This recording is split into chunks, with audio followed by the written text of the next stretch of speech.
पंढरपूरच्या श्री विठ्ठल रुक्मिणी मंदिराचे जतन आणि संवर्धन करण्यासाठी देवाच्या गाभाऱ्यातील टाइल्स काढण्याच्या कामाला सुरुवात करण्यात येणार आहे। यासाठी 15 मार्च पासून देवाचे पदस्पर्श दर्शन बंद राहणार आहेत। याचाच आढावा घेतलाय आमचे प्रतिनिधी अभिराज उबाळे यांनी।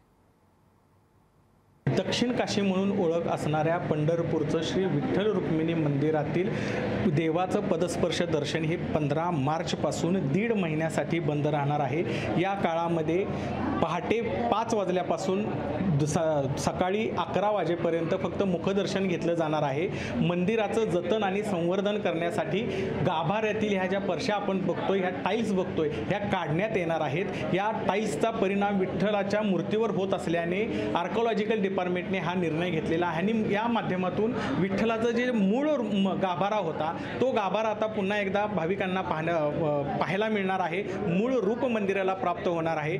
या दरम्यानच्या 1.5 महिन्याच्या काळामध्ये विठ्ठलाच्या सर्व नित्यपूजा पार पडणार आहेत। एकही नित्यपूजेचा खंड पाडण्यात येणार नाही। चैत्री यात्रेच्या काळात मात्र देवाचं मुखदर्शन हे दिवसभर सुरू राहणार आहे। बॉक्समध्ये एक छोटा कॅमेरा देखील बसवण्यात येणार आहे आणि त्या कॅमेऱ्याची स्क्रीन जी आहे ती मंदिराबाहेर असणार आहे आणि या माध्यमातून देवाचं दर्शन भाविकांना घेता येणार आहे। या 1.5 महिन्याच्या कालावधीमध्ये भाविकांनी देखील मंदिर समितीला सहकार्य करावं अशी एक आव्हान मंदिर समितीच्या वतीने आता करण्यात आलेलं आहे।